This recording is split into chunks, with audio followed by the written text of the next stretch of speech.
नमस्कार, आरआरसी नेटवर्कच्या ताज्या बातमीपत्रात आपले स्वागत। अशा आहेत आजच्या प्रमुख घडामोडी।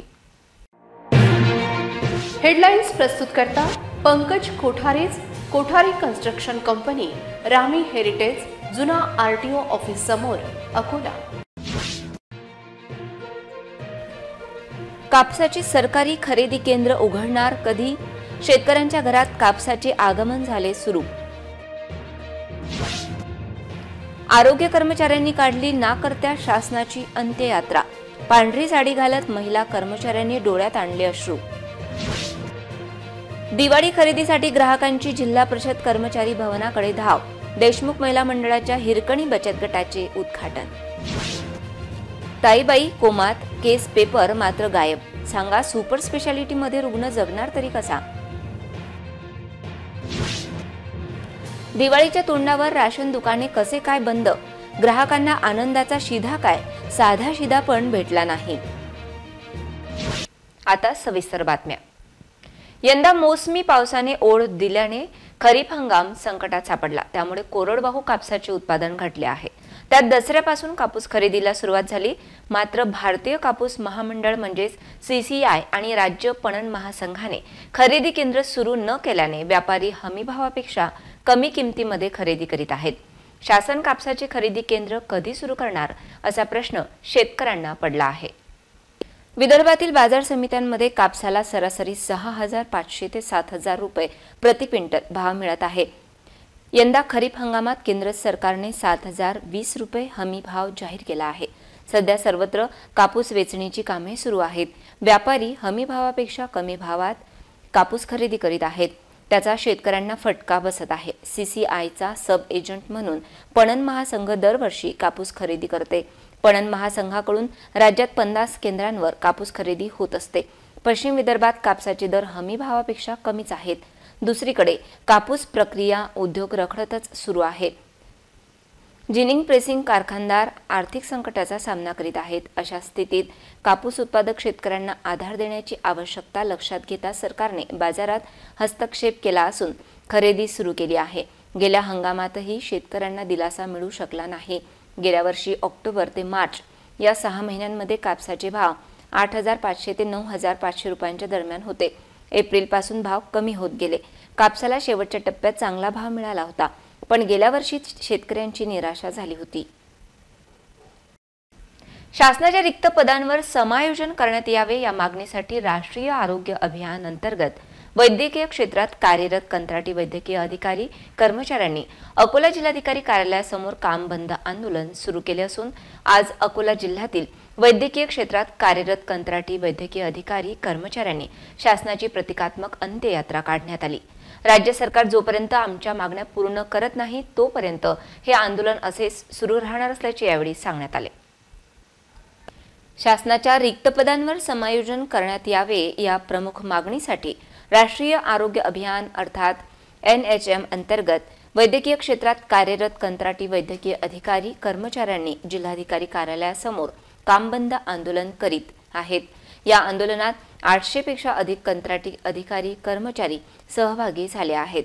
राष्ट्रीय आरोग्य अभियानांतर्गत कंत्राटी परिचारिका, GNM, LHV, प्रयोगशाळा तंत्रज्ञ, औषध निर्माण अधिकारी, वैद्यकीय अधिकारी व NHM अंतर्गत कंत्राटी अधिकारी कर्मचाऱ्यांना रिक्त पदांवर समायोजन करण्याबाबत शासनाशी पत्रव्यवहार करण्यात आल्याचे कृती समितीचे म्हणणे आहे। बेमुदत कामबंद आंदोलन करण्यात येईल असे दिलेल्या निवेदनात नमूद करण्यात आले होते। मात्र सरकारला गांभीर्याने विचार करण्यासाठी वेळ मिळाला नाही। अखेर कर्मचाऱ्यांनी शासनाच्या प्रतिकात्मक पुतळ्याची अंत्ययात्रा काढली। तसेच शासनाच्या शवासमोर दुःख व्यक्त केले। राज्य सरकार जोपर्यंत आमच्या मागण्या पूर्ण होत नाही तोपर्यंत हे आंदोलन असे सुरूच राहणार असल्याचे यावेळी सांगण्यात आले।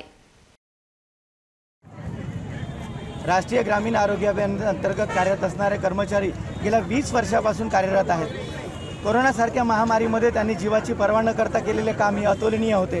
त्यांच्या कामाची कोणत्याही प्रकारची दखल अद्यापर्यंत शासनाने घेतली नाही।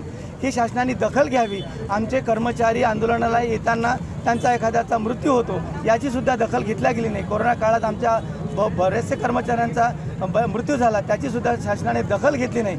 आम्हाला असं वाटलं की शासनसुद्धा गेलेलं आहे, शासनसुद्धा मृत आहे, त्याला जागा करण्यासाठी आता आम्हाला शासनाची अंत्ययात्रा काढावी लागली। शासनाने याची दखल घ्यावी आणि आमच्या न्याय मागण्याला वाव द्यावा एवढीच आम्ही विनंती करतो। आणि या क्षणी आमच्या मागण्या मान्य होईपर्यंत हेच आंदोलन अशाच प्रकारे चालू राहील, यात कुठलीही कमी केल्या जाणार नाही। देशमुख महिला मंडळाच्या वतीने हिरकणी महिला बचत गट महोत्सवाच्या माध्यमातून दिवाळीची संपूर्ण खरेदी एकाच छताखाली हे ब्रीद घेऊन अकोला शहरातील जिल्हा परिषद कर्मचारी भवन येथे महिला बचत गटाच्या विविध वस्तूंची भव्य प्रदर्शनी व विक्री सुविधा उपलब्ध करण्यात आली असून हिरकणी महोत्सवाला महिलांचा उत्स्फूर्त प्रतिसाद लाभतो आहे। हिरकणी महिला बचत गट महोत्सवाचे उद्घाटन उद्योजिका दीपिका देशमुख यांच्या हस्ते फीत कापून करण्यात आले। यावेळी प्रमुख अतिथी म्हणून डॉक्टर रेखा अभय पाटील तर कार्यक्रमाच्या अध्यक्ष म्हणून कविताताई ढोरे उपस्थित होत्या। प्रास्ताविक देशमुख महिला मंडळाच्या अध्यक्षा राजश्रीताई देशमुख यांनी केले तर प्रमुख अतिथी डॉक्टर रेखा पाटील, उद्घाटक दीपिका देशमुख, कविताताई ढोरे यांनी मनोगत व्यक्त केले। आभार प्रदर्शन नैना देशमुख यांनी केले। हिरकणी महोत्सवामध्ये दिवाळी फराळ, कपडे, खाद्यपदार्थ, ज्वेलरी, सजावटीचे साहित्य, दिवे, मेणबत्त्या यासह दिवाळीची संपूर्ण खरेदी या महोत्सवामध्ये करता येणार आहे।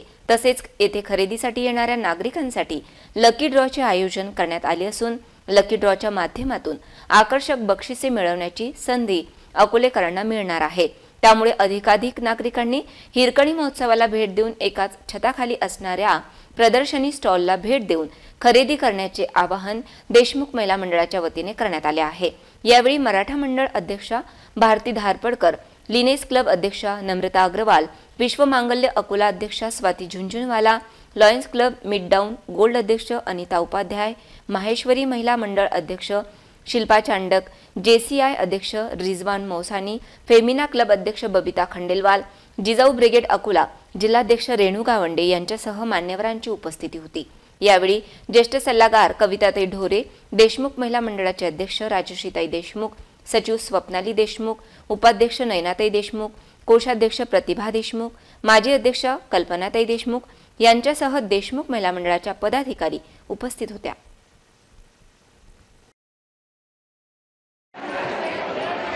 या देशमुख महिला मंडळाचा सचिव सौ स्वप्नालीताई देशमुख माझ्यासोबत आहेत। हिरकणी प्रदर्शनी विक्रीचा एक क्रेज निर्माण झाला आहे मागच्या वर्षीपासून आणि आता आपल्यासोबत त्या शेअर करतील यावर्षी अकोलेकरांनी का आलं पाहिजे हिरकणीमध्ये। सगळ्यांना सर्वप्रथम दिवाळीच्या हार्दिक शुभेच्छा। सगळ्यांनी दिवाळीची खरेदी करायसाठी नक्की यावं। इथे मेणबत्त्या, दिव्यांपंत्यांपासनं तर कपड्यांपर्यंत सगळंच काही आहे। इवन सध्या हिवाळा सुरू होत आहे, स्वेटरपासनं पण सगळ्या तुम्हाला इथे उपलब्ध आहे। एकाच दालनात सगळ्यांनी अवश्य भेट द्या। खरंच यावर्षी खूप जास्त रिस्पॉन्स भेटला आम्हाला। अवघ्या 2 दिवसातच आमचे स्टॉल बुकिंग झाले। नंतरही आम्हाला खूप फोन आले पण आम्हाला त्यांना नाही म्हणावं लागलं आणि हा रिस्पॉन्स बघून आम्हाला खूपच आनंद होतो आहे की मागच्या वर्षीपेक्षा यावर्षी जास्तच रिस्पॉन्स आहे स्टॉलचा। आणि सर्व महिला आणि पुरुषांना पण मी आवाहन करते की तुम्ही या हिरकणी प्रदर्शनीला नक्कीच भेट द्या। तुम्हाला या ठिकाणी सर्वच दिवाळीची खरेदी करायला मिळेल। तुम्ही दिवाळीच्या खरेदीला इतर कुठेही जाऊ नका, हिरकणी प्रदर्शनीमध्ये या। तुम्हाला पणत्या, दिवेपासून, कपड्यांपासून, तोरणापासून सर्व काही इथे मिळेल। पर्स, बॅग आहे, खाण्याचे फराळ आहेत, सगळे पदार्थ। आणि तुम्हाला जर भूक लागली तर इथे छान गरम गरम नाश्ता पण आहे। त्याच्यामुळे छान खव्याची पोळी आहे, साबुदाणा वडा आहे, तुम्ही इतरही बरेच काही मुगवडे आहेत। तुम्ही येऊन नक्कीच आनंद घ्या या गोष्टींचा। सर्व एक तुमची एन्जॉय होईल, तुम्हाला पिकनिक होईल। हिरकणी प्रदर्शनीत आपल्या कुटुंबाला घेऊन अवश्य भेट द्या। नमस्कार। गेल्या सन 2022पासून आम्ही हे हिरकणी प्रदर्शनी बचत गटाच्या महिला आणि ज्या स्वयंरोजगार आहे, ज्यांचं लघु उद्योग आहेत, त्यांच्याकरता ही प्रदर्शनी आम्ही खुली ठेवलेली आहे आणि या प्रदर्शनीकरता प्रवेश निःशुल्क आहे। तसेच या प्रदर्शनीमध्ये ज्यांचे अगदी छोटे छोटे व्यवसाय आहेत त्यांना एक प्लॅटफॉर्म मिळावा या उद्देशाने हा प्रयत्न आहे हिरकणीच्या माध्यमातून देशमुख महिला मंडळाने केलेला। देशमुख महिला मंडळ हे आपल्या समाजापुरतं मर्यादित न राहता इतर समाजांच्यासाठी सुद्धा विविध उपक्रम दर महिन्याला राबवित असतं. तर यातच एक सगळ्यांच्या सर्वानुमते एक लक्षात आलं की आपण महिलांसाठी काहीतरी करायला पाहिजे ज्यांचे लघु उद्योग आहेत, आणि हा एक प्लॅटफॉर्म निर्माण करून दिला गेल्या सन 2022पासनं. आणि याला भरभरून प्रतिसाद मिळतो आहे, कारण तुम्ही दिवाळीच्या आधी जर स्टॉल कोणता बघायचे असतील तर तुमच्याकरता हिरकणी हे अतिशय उत्कृष्ट एक दालन राहील, कारण इथे एकाच दालनाखाली तुम्हाला सगळी दिवाळीची शॉपिंग करता येईल. पणत्या, दिवे, त्यानंतर cosmetics, perfumes, dress material, stitch dress, त्यानंतर ड्रेस मटेरियल, स्टिच ब्लाऊज आणि वेगवेगळ्या प्रकारच्या साड्या, बायकांचा आवडीचा विषय म्हणजे ज्वेलरी, असे अनेक स्टॉल इथे उपलब्ध आहेत. त्यामुळे तुम्ही दिवाळीच्या खरेदीसाठी एकदा तरी अवश्य भेट द्यावी. तुमचा चक्कर खाली जाणार नाही आणि तुमच्या मनासारखी खरेदी होईल आणि तुमच्या मनाचं समाधानसुद्धा होईल या हिरकणी प्रदर्शनीमध्ये येऊन. धन्यवाद. आजचं हे जे प्रदर्शन, हिरकणी प्रदर्शन देशमुख महिला मंडळाने आयोजित केलेलं आहे, हे यांचं दुसरं सक्सेसफुल वर्ष आहे. त्याच्यासाठी मी पहिल्यांदा देशमुख महिला मंडळाचं अभिनंदन करते की असे उपक्रम त्यांनी घेत राहावे आणि ज्या उपक्रमामुळे महिलांना वाव मिळतो, दिशा मिळते आणि प्रोत्साहन मिळते. सगळ्यात महत्त्वाचं प्रोत्साहन असतं, ज्या प्रोत्साहनामुळे या स्त्रिया अजून काम करतील आणि अशाच मजबूत उद्योजिका तयार होतील. जसं आज इथं दीपिकाताई देशमुख आल्या, त्यांनीसुद्धा ते आपण एक मोठं उदाहरण आहे की समाजामध्ये छोट्या काम करता करताच मोठं काम कसं करू शकतात.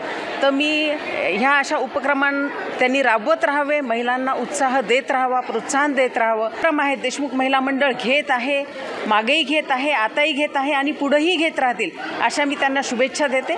मी 2 शब्द संपतो.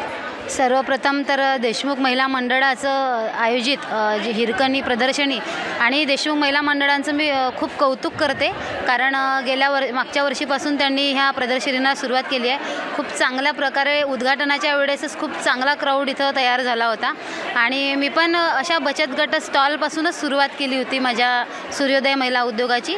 यामध्ये खूप महिलांना शिकायला मिळते, व्यवसायाचं प्रेझेंटेशन वगैरे करायला मिळते आणि एक चांगलं प्लॅटफॉर्म यांनी महिलांसाठी इथं उपलब्ध करून दिलेलं आहे. म्हणजे जे ॲडव्हर्टाईज असते ते असते की जास्तीत जास्त पब्लिक इथं आली पाहिजे. छान स्कोप दिसतोय, सुरुवातीलाच खूप छान स्कोप दिसतोय आणि परत देशमुख महिला मंडळाचं खूप कौतुक आणि छान वाटते माझ्या हस्तून, कारण मी पण ह्या एका स्टॉल धारकाचा एक प्रकारच होती, म्हणजे मी पण त्यात सहभाग घेतला होता मी त्याच्यामध्ये आणि आज माझ्या हातून प्रोत्साहन उद्घाटन झालं तर एक अजून जास्त प्रोत्साहन मिळालं आणि अजून काहीतरी परत तुम्हाला नवीन काहीतरी करायचे त्याची जबाबदारी पण आली. देशमुख परिवाराने आम्हाला इथे सहकार्य दिलेलं आहे आणि इथे येण्यासाठी एक मोठी संधी. भरपूर गर्दी आहे. आज उद्या 2 दिवस इथे सगळ्यांनी भेट द्या आणि प्रसन्न तापीच्या प्रोजेक्ट सगळ्यांनी घ्या. उपमुख्यमंत्री देवेंद्र फडणवीस यांच्या हस्ते उद्घाटन झाल्यावर देखील सुपर स्पेशालिटी हॉस्पिटलची परिस्थिती जैसे ते आहे. ताईबाई इंगळे या कोमात गेल्या, पण त्यांचे केस पेपर वेळेवर सापडले नाही, म्हणून त्यांना सुपर स्पेशालिटीमध्ये उपचाराविनाच ठेवावे लागले. अखेर जिल्हा रुग्णालयात हलविण्यात आले. रक्तशर्करा वाढल्याने एक हात पायात जीव नसल्याने तसेच कोमात गेल्याने जिल्हा रुग्णालयातून सुपर स्पेशालिटीमध्ये हलविण्यात आलेल्या ताईबाई इंगळे यांचे केस पेपर आज सुपर स्पेशालिटीमध्ये सापडत नव्हते. त्यामुळे त्यांना इतरत्र कसे हलविणार असा प्रश्न त्यांच्या नातेवाईकांसमोर निर्माण झाला होता. रुग्णावर तात्काळ इलाजाची गरज असताना जिल्हा रुग्णालय ते सुपर स्पेशालिटी रुग्ण रेफरचा उद्योग सुरू होता. या उद्योगात रुग्णाच्या जीवाशी खेळ होत असून याला कोण जबाबदार असा प्रश्न रुग्ण नातेवाईक विचारत आहेत. ताईबाई यांचे सिटी स्कॅन रिपोर्ट, केस रिपोर्ट दुपारी 12:30च्या सुमारास अचानक गायब कसे झाले असा प्रश्न रुग्ण नातेवाईकांना पडला होता. सुपर स्पेशालिटी हॉस्पिटलचे नुकतेच उपमुख्यमंत्री देवेंद्र फडणवीस यांच्या हस्ते उद्घाटन झाले, पण येथील सेवांचा म्हणावा तसा लाभ रुग्णांना मिळत नसल्याचे चित्र आहे. त्यामुळे रुग्णांना मोठा त्रास सहन करावा लागत आहे. जिल्हाधिकारी अजित कुंभार यांनी या ठिकाणाच्या सेवांचा आढावा घेत येथील सुविधा रुग्णहितार्थ व्यवस्थित होतील अशी व्यवस्था करण्याचे आदेश आरोग्य प्रशासनाला देण्याची गरज आहे. ताईबाई इंगळे या ज्येष्ठ महिलेच्या नातेवाईकांसह अनेक रुग्णांना वेळेवर उपचार मिळत नसल्याचे चित्र आहे. मराठा आरक्षणासाठी मनोज जरांगे पाटील यांनी सुरू केलेले आमरण उपोषण काल राज्य शासनाने दिलेल्या आश्वासनानंतर मागे घेण्यात आले. मनोज जरांगे पाटील यांना पाठिंबा देत अकोला जिल्हाधिकारी कार्यालयासमोर गजानन हरणे यांनी सुद्धा गेल्या 5 दिवसांपासून अन्नत्याग आंदोलन सुरू केले। राज्य शासनाच्या आश्वासनानंतर तुर्तास हे आंदोलन स्थगित करण्यात आले आहे। मनोज जरांगे पाटील यांच्या उपोषणाची दखल घेत राज्य शासनाने 2 जानेवारीपर्यंत वेळ मागितला असून मराठा आरक्षणाबाबत आश्वासन दिले आहे। मनोज जरांगे पाटील यांच्या उपोषणाला समर्थन देत अकोल्यात निर्भय बनू जन आंदोलनाचे गजानन हरणे यांनीही 29 ऑक्टोबरपासून अन्नत्याग सत्याग्रह सुरू केला होता। यावेळी विविध संघटनांनी त्यांना समर्थन देत अन्नत्याग सत्याग्रह स्थळी भेटी दिल्या। आज 5 दिवसानंतर त्यांचे अन्नत्याग आंदोलन मागे घेण्यात आले। यावेळी मयंक उपरीकर तसेच सेल्विल सुबी या 2 चिमुकल्यांच्या हस्ते गजानन हरणे यांना ज्यूस देऊन आंदोलन सोडविण्यात आले। यावेळी विविध राजकीय पक्षाच्या नेत्यांसह मराठा समाज बांधव मोठ्या संख्येने उपस्थित होते।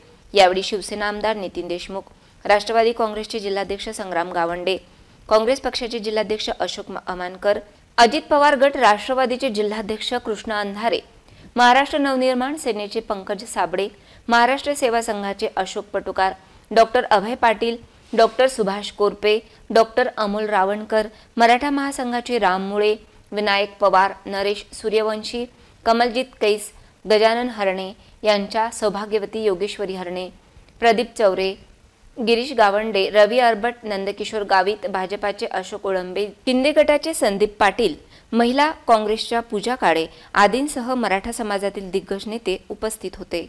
मराठ्यांना आरक्षण मिळण्याकरता मराठा योद्धा गेल्या 10 दिवसापासून उपोषण करीत होते, आमरण उपोषण करीत होते। त्यांच्या उपोषणाची दखल महाराष्ट्रातील समितीने घेऊन काल समिती त्यांच्याशी चर्चा केली, त्यांना लेखी आश्वासन दिलं की येणाऱ्या 2 जानेवारीपर्यंत आम्ही मराठ्यांना सकल मराठ्यांना संपूर्ण आरक्षण देऊ। त्यावर विश्वास ठेवून मनोज पाटील जरांगे यांनी आपलं उपोषण काल रात्री मागे घेतलेलं आहे। त्यांच्या समर्थनार्थ इथं असलेलं मी गजानन हरणे अन्नत्याग आंदोलनाकरता उपोषणाला बसलो होतो, अन्नत्याग आंदोलनाकरता बसलो होतो। त्यांचं उपोषण सुटल्यामुळे मी सुद्धा माझं उपोषण आज इथं मागे घेत आहे।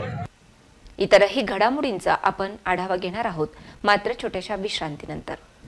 Marcus the readymade multi-brand showroom खास दसरा व दिवाळी निमित्त घेऊन आलो आहे नवीन व्हेरायटी व संपूर्ण फ्रेश स्टॉक। खरेदी करा 2 जीन्स व मिळवा 1 जीन्स अगदी फ्री फ्री फ्री। तसेच खरेदी करा 2 शर्ट व मिळवा 1 शर्ट अगदी फ्री फ्री फ्री। तसेच मिळवा सर्व प्रकारच्या ब्रँडेड व सेमी ब्रँडेड कंपनीच्या formal shirt, formal pant, jeans, casual shirt, T shirt, kurta pyjama, blazer, Modi jacket आणि बरेच काही, तेही मार्केटपेक्षा स्वस्त दरात। ब्लेझर्स व सूटचे स्पेशल नवीन सेक्शन ग्राहकांच्या सेवेत सुरू। भरपूर व्हेरायटी, नवीन डिझाईन, ब्रँडेड कंपनीमध्ये उपलब्ध, तेही मार्केटपेक्षा 500 ते 1000 रुपयांनी कमी किमतीमध्ये। तर एकदा अवश्य भेट द्या। आमचा पत्ता आहे Marcus the readymade multi-brand showroom, LRT college road, Ratanlal plot, mister denim menswear जवळ, अकोला। विश्रांतीनंतर पुन्हा एकदा तुम्हा सर्वांचं हार्दिक स्वागत। ऐन दिवाळीच्या तोंडावर प्रवाशांना मोठा दिलासा मिळाला आहे। एसटीच्या सर्व आगारातून वाहतूक सुरळीत झाल्या आहेत। मराठा आरक्षण आंदोलनादरम्यान अनेक ठिकाणी एसटी बसला लक्ष्य करण्यात आले होते, त्यामुळे खबरदारी म्हणून अनेक एसटी फेऱ्या रद्द करण्यात आल्या होत्या। आता राज्यभरात शालेय विद्यार्थ्यांच्या 6माही परीक्षा सुरू असल्याने शालेय फेऱ्यांना एसटी कडून प्राधान्य देण्यात आलं आहे। येत्या 9 नोव्हेंबरपासून एसटीची दिवाळी जादा वाहतूक सुरू होणार आहे। सणासुदीला गर्दीचा फायदा घेत खासगी बस चालक प्रवाशांकडून अव्वाच्या सव्वा भाडे उकळले जाते। दिवाळीमध्ये बसेस अभावी प्रवाशांची होणारी गैरसोय टाळण्यासाठी दरवर्षीप्रमाणे यंदाही एसटीच्या बसेस सोडण्यात येणार आहेत। विविध मार्गांवर या बसेस धावणार असून जादा बसेस 9 नोव्हेंबरपासून सुटणार आहेत। एसटी महामंडळाच्या वतीने होळी, गणेशोत्सव, दसरा, दिवाळी आदी सण उत्सवाच्या काळात जादा वाहतूक चालवली जाते। या दरम्यान एसटीला अधिक उत्पन्न मिळवण्याची संधी असते। दिवाळीच्या सुट्टीत महाविद्यालये व शाळांना सुट्टी असते, त्यामुळे अनेक कुटुंबे मुलांसह गावी धार्मिक स्थळे किंवा पर्यटन स्थळांना भेटी देण्याचे नियोजन करतात। तर नोकरीनिमित्त बाहेर असणारे कर्मचारीही या सणात आपल्या घरी जात असतात। अशा वेळी हे सर्व प्रवासी एसटीला प्राधान्य देतात। तसेच मराठा आरक्षण आंदोलनादरम्यान अनेक ठिकाणी एसटीला बसला लक्ष्य करण्यात आले होते, ते नुकसान भरून काढण्याचा प्रयत्न असणार आहे। मराठा आरक्षणावरून होत असलेल्या हिंसक आंदोलनानंतर आता एसटी बस सेवा बंद करण्यात आली आहे। दरम्यान याचा फटका प्रवाशांना बसला। विशेष म्हणजे सणासुदीचा काळ असल्याने अनेक जण गावाकडे जात असतात, मात्र बसच बंद असल्याने गावाकडे कसे जावे असा प्रश्न प्रवाशांना बसत होता। तर खासगी वाहनधारकांकडून अधिक पैसे घेतले जात असल्याने प्रवाशांना याचा आर्थिक फटका बसत होता। विविध मार्गांवर या बसेस धावणार असून जादा बसेस 9 नोव्हेंबरपासून सुटणार आहेत।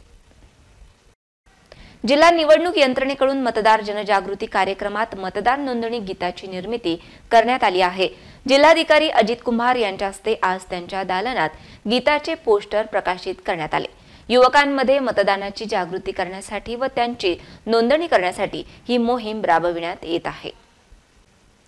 नवमतदारांच्या नोंदणीसाठी दिनांक 4 व 5 नोव्हेंबरला विशेष शिबिरे होणार असून स्थानिक मतदान केंद्रस्तरीय अधिकाऱ्यांशी संपर्क साधावा व सर्व पात्र व्यक्तींनी नोंदणी करून घ्यावी असे आवाहन जिल्हाधिकारी अजित कुंभार यांनी केले।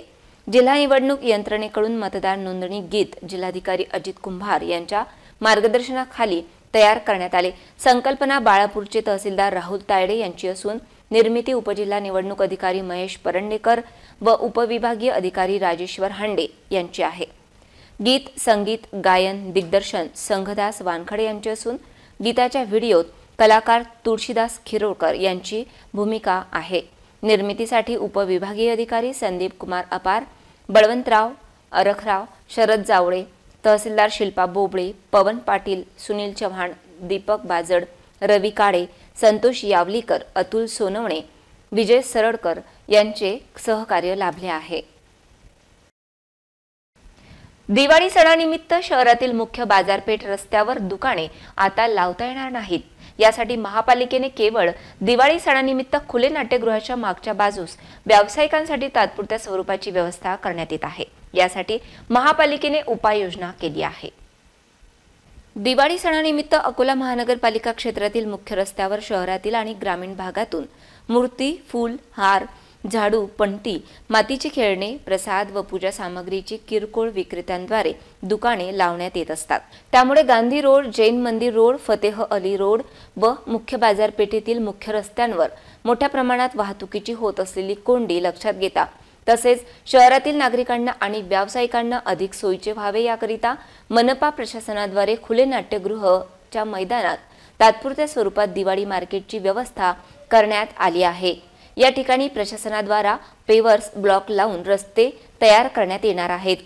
नागरिकांना दुकाने लावण्यासाठी संपूर्ण परिसरात चुरी टाकण्यात येत आहे। पिण्याच्या पाण्याची व्यवस्था, सुरक्षेच्या दृष्टीने सीसीटीव्ही कॅमेरे, पथदीप व्यवस्था, मोबाईल टॉयलेट व्हॅन, स्वच्छतेसाठी सफाई कर्मचारी आदी प्रकारच्या सुविधा देण्यात येणार आहेत। दिवाळीच्या तोंडावर अनेक राशन दुकानदारांनी जिल्हा पुरवठा विभागाशी साटेलोटे करत दुकाने बंद ठेवल्याची माहिती मिळाली आहे। त्यामुळे लाभार्थ्यांना अद्याप सरकारी योजनेतील शिधा मिळाला नाही। या सर्व अव्यवस्थेकडे जिल्हा पुरवठा विभागाच्या अधिकाऱ्यांचे दुर्लक्ष असल्याचे चित्र आहे। सर्वत्र दिवाळीची लगबग पाहता सरकारी धान्य दुकानाच्या माध्यमातून लाभार्थ्यांना मोफत गहू, तांदूळ तसेच सवलतीच्या दरात धान्य उपलब्ध करून देण्याची गरज आहे। दिवाळीपूर्वी मोफत धान्य पुरवठा होणे गरजेचे असताना केवळ सरकारी धान्य दुकानदारांची मनमानी आणि जिल्हा पुरवठा अधिकाऱ्यांचे अर्थपूर्ण दुर्लक्ष पाहता सामान्य नागरिक मात्र दिवाळीत उपाशी राहणार काय असा प्रश्न विचारला जात आहे। रास्त धान्य दुकानाच्या अनियमित वेळापत्रकामुळे नागरिक त्रस्त आहेत। धान्य दुकानदाराने दररोज सकाळी धान्याचे दुकान उघडणे गरजेचे असताना नागरिक धान्य दुकानदाराला वारंवार फोन करूनही कुठलाही प्रतिसाद दिला जात नाही व वेळेवर धान्याचे दुकान सुरू केले जात नसल्यामुळे नागरिकांना कामावर जाण्यास अडचणी निर्माण होत आहेत। त्यामुळे त्यांचा रोजगार बुडत असून धान्य दुकानदारांनी सकाळी 8 वाजता रास्त भाव धान्याचे दुकान सुरू करण्याची मागणी नागरिकांकडून होत असून सकाळी धान्य दुकानाच्या बाहेर मोठ्या प्रमाणात रांगा लागलेल्या असतात। मात्र धान्य दुकानांना कुलूप लावलेले असतात। जिल्हाधिकाऱ्यांनी शहरातील स्वस्त धान्य दुकानांची पाहणी करण्याची गरज व्यक्त केली जात आहे।